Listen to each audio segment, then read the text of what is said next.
What the heck is the Democrat Party thinking? Their demographics are running away from them, even though they have pushed identity politics. This is true of our entire culture. The people that are obsessed with your exterior qualities, your race, your sex, those things are just not important to normal people, but they're very important to Democrats. Welcome to Doug in Exile. This is where the happy patriots are, and I'm happy that you're here. You're part of why I'm happy. So thanks for watching. It'd be a terrible show if no one watched.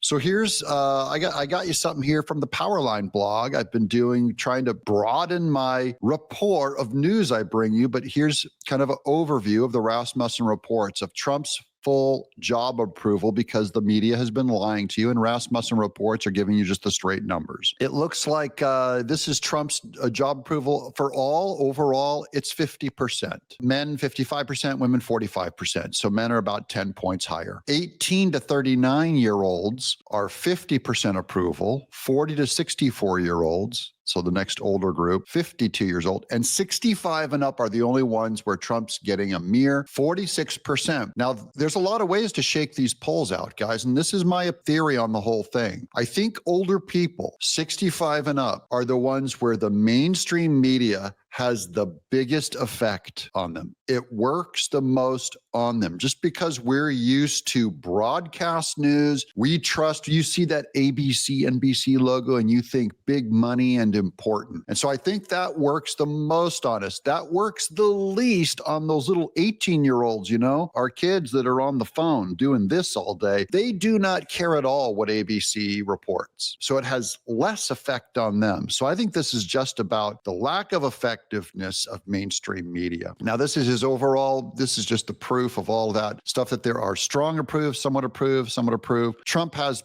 pretty good numbers on all those. Whites are a relatively weak group for President Trump, as are old people a weak group for President Trump. So just, I want you to think of the mainstream media that says whites and old people are more for Trump, and they're not. We're not. 65 and up, and white people are more likely to be for Kamala Harris. Trump scores best with Hispanics. Now, again, countering a giant narrative that all Hispanics are just going to vote Democrat forever. Second best with Asians. Sex isn't a big factor either, although Trump is obviously more popular with men than with women. The age doesn't matter either. In other words, the Democrats' relentless focus on identity is wholly misguided. Now, do you think they will, what platform do the Democrats have if they don't go for identity politics of the party of women, the party of blacks, the party of gays, the party of Hispanics? And come to find out,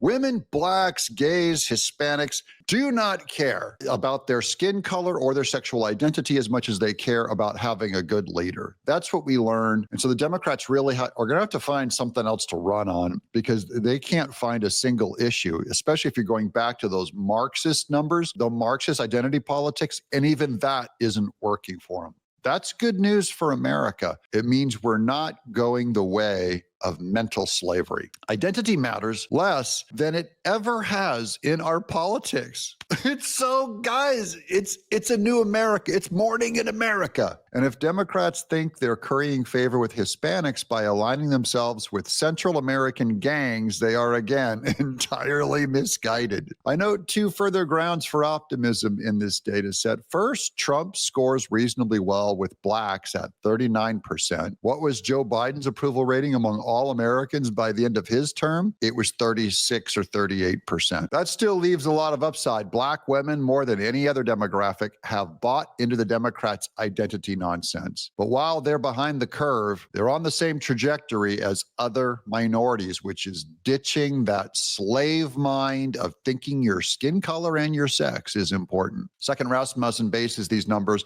on a mix of 35% Democrats and 33% Republicans. Other polling I've seen suggests these numbers could be more favorable to Republicans if you evened everything out. So that's the hard data on the good news. And this is from a relatively unbiased, even poll of Rasmussen reports. So I thought I'd bring you the good news. Democrat, just think of all the money that the Democrats have poured into identity politics. Remember, they have reoriented huge percentages of our tax budget to push DEI for the last 4 years at the Pentagon and the military, at the IRS, at the FBI, policing, the CIA. Everything was hiring based by race and sex, rainbow identity. There's a ton overrepresentation of gays in your government employees. So they've pushed this stuff with every fiber of their being. It didn't work. That goes back to my big victory lap of the last election. Is the biggest ceiling that was removed from the top of our heads, that low ceiling, was that media didn't work. It lost its grip. You lose, sucker. Now here's another more good news for this is minorities, where maybe they know something that the mainstream media doesn't know. Like when Trump released 5,000 black prisoners. This is with Kanye West and the Kardashian ladies' work on freeing black incarcerated people. You know, I have to just bring up something about Trump in prisons that no one ever talks about. He never gets credit for, which is the First Step Act. He released 5,000 black men from prison, and he never gets any credit for this. Look at Abby's face over there on the right. That is the biggest fake.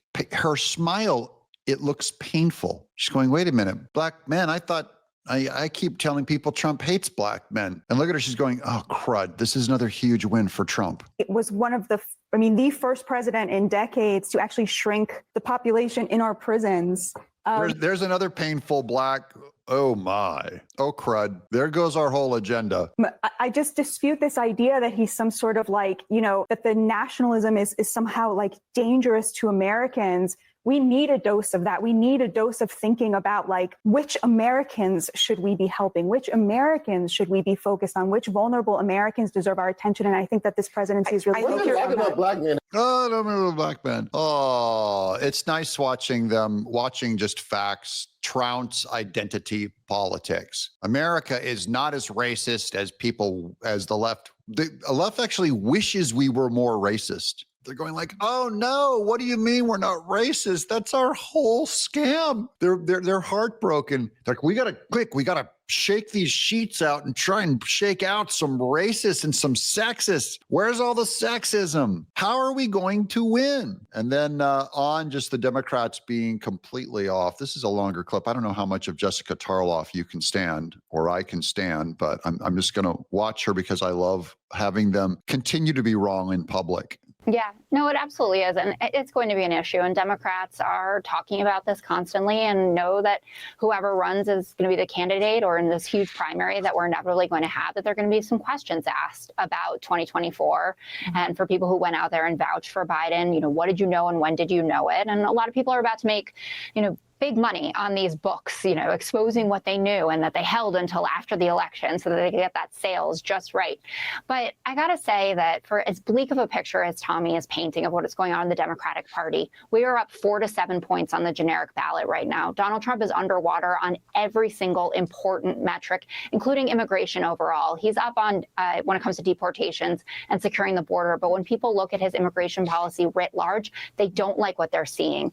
And that is believing wrong polls. She's not quoting the Rasmussen poll. There's a lot of complications to that subject. I'm happy to see Democrats continue to quote and believe wrong polls because they think that the generic Democrat vote right now, that people are longing for Democrats back up 4 to 5 points. I don't buy it. I think they're going to need some kind of a rock star superstar to come in and remake the entire party. It might be Stephen A. Smith, though I think he's really, he has no principle. I don't think he has any core. I think AOC and Bernie Sanders are too scary. They're going to need some kind of a rock star. What do you guys think? What is the Democrat Party's only hope now that identity politics isn't working for them anymore? I'm Doug in Exile.